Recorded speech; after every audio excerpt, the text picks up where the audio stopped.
myself. I'm going to be the moderator today. I'm the warm water fisheries unit leader with DEC. And we got to jump right into the session today.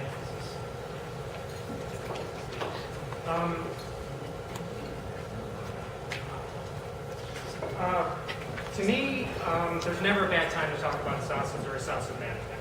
But at this point in time, it's a really especially good time. It's the perfect time, really, because there are so many major Esocid management actions that we're dealing with right now. And, first and foremost really is that we're making sweeping changes to our muskie fishing regulations throughout the state.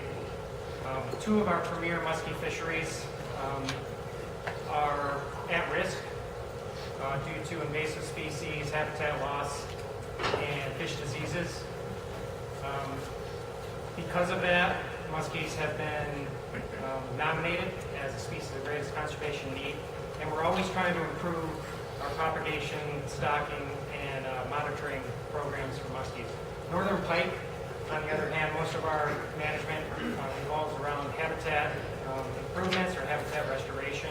They don't garner as much management attention as our muskies. But I think that after today's session, we might be able to close that gap a little bit. Sean Good is here.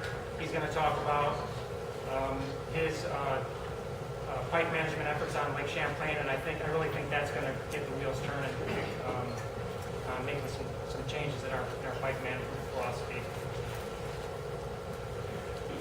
All the speakers today in the session were invited because they either are contributing to our Sussex management programs in the state, or they're working on projects or programs that I think can help us improve our management programs in the future. So I think that it would be helpful. I thought it would be helpful to start off the session with kind of a crash course on New York State's muskie management and northern pike management programs, just to kind of get this started.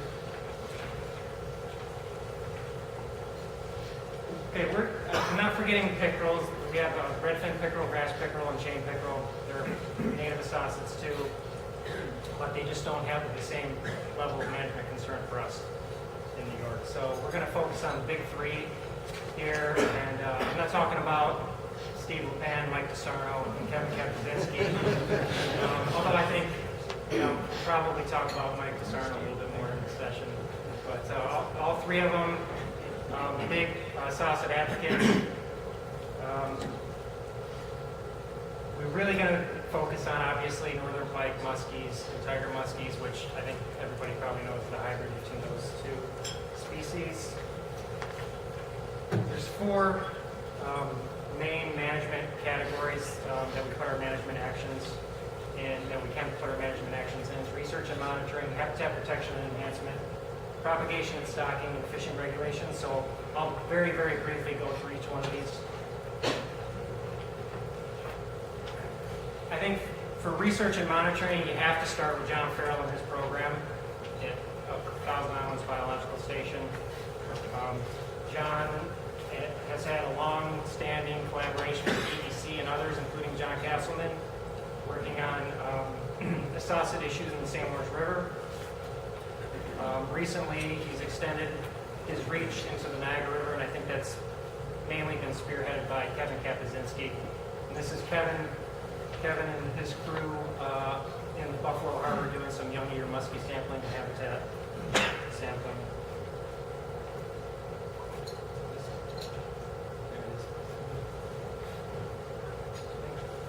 Mike DeSarno. Research and monitoring for New York State DEC. We don't do a lot of targeted monitoring for northern pike in the state, so I don't really have a lot to add there. But for muskies, we have a handful of waters that we either regularly or semi-regularly monitor. It all starts with Chautauqua Lake. It's our premier inland muskie fishery. Paul McCune is here. He's going to talk about the history of muskie management in the lake, so I won't go into too much detail there. But we sample Chautauqua Lake almost annually for the muskie population. Juanita Lake is another regularly sampled water for muskies. We stock it every year with about 4,100 9-inch muskie fingerlings, and we sample it about every 5 years. The last time we sampled it was 2013. The Cassadaga Lakes are our backup crude water system, and when we can't, Chautauqua Lake is our primary crude water. So if we can't collect eggs in Chautauqua Lake, we go to the Cassadaga Lakes to do it, and we sample it when we do our egg take. Susquehanna River is stocked by Pennsylvania, and recently we suspected natural reproduction out of those fish in New York waters, and so we sampled it and confirmed that there is natural reproduction happening. This is our Region 7 manager, Dave Lemon, doing his own sampling. This fishing trip is getting a lot of exposure, so I'm not sure I'm going to get invited back to Region 7 for another fishing trip, but that's Dave. Yeah, that's Mike Pisarno again. The Great Chazy River, we occasionally sample. Last sampled in 2013. It's kind of a secret little muskie fishery. It's a tributary of northern Lake Champlain. I guess it's not secret anymore. But a nice, neat little muskie fishery up there. And some of those fish actually drop down into the lake and move around the northern part of the lake.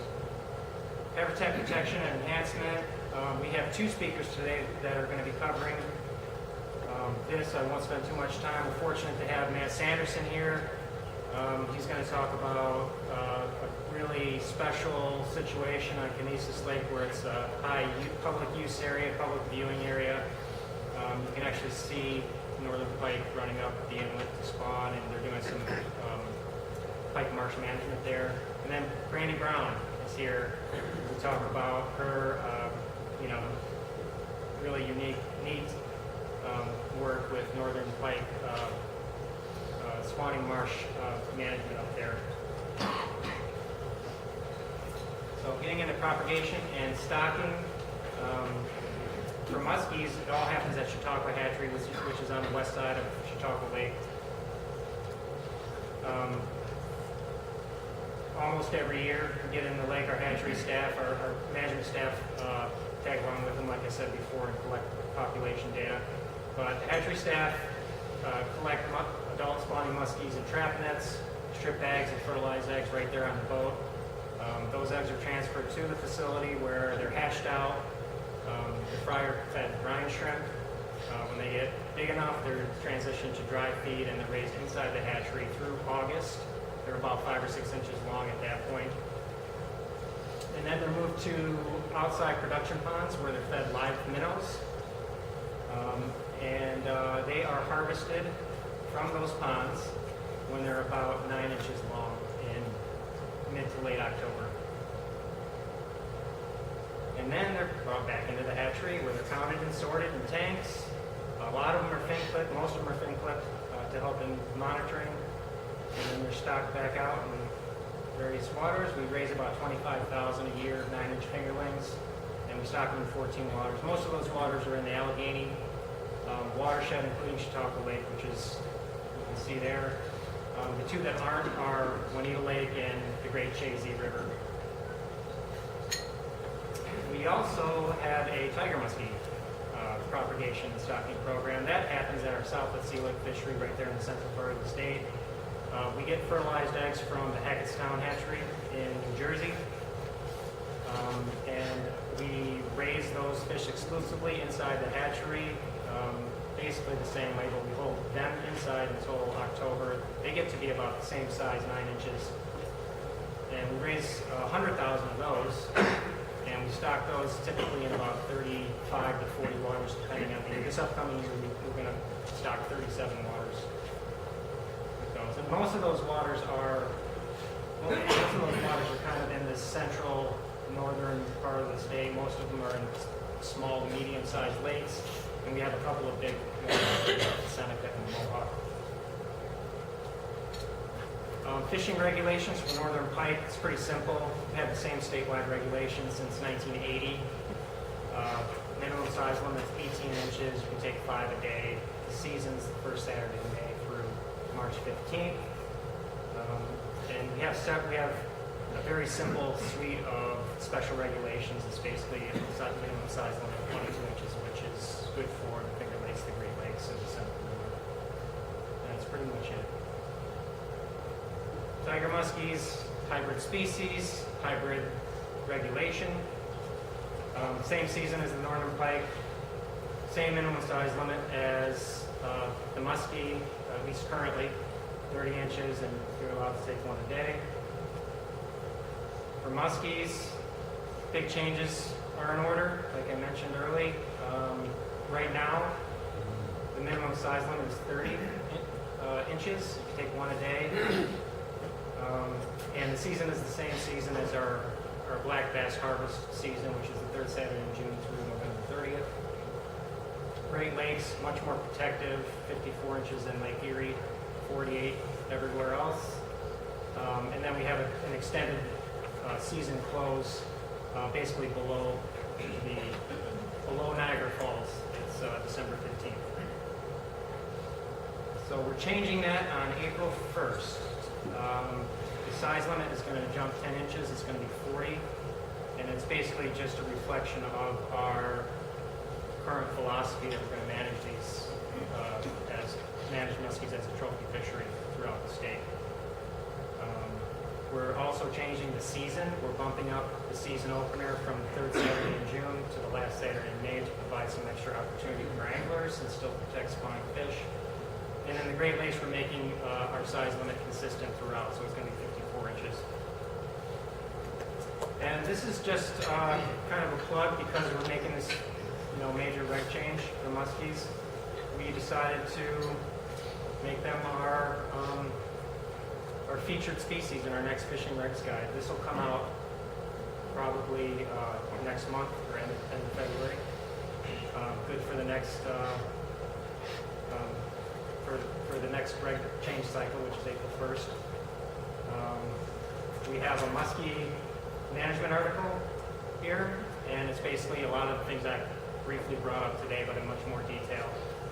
A muskie fishing, getting started in muskie fishing article. There's Dave's picture again. He's our centerfold shot. And we have a cover shot, Mike Todd, which is, I love all these photos, but Mike Todd with his Chautauqua Lake muskie, he's our cover model for the guide. So keep your eyes out for that when you buy your fishing license. Get it before April 1st. So anyway, that's it for me. We're out of time. I'm going to go ahead and just pass it right over to John Farrell. If you have questions, just look me up at lunch or after the session. I know John wanted a little extra time for his talk. And I think most of you probably know John. John is an associate professor at ESF, and he's also the director of the Thousand Islands Biological Station. And he's dedicated a good portion of his career to managing the sauces in the St. Lawrence system. So he's here to talk about it. So, welcome, John.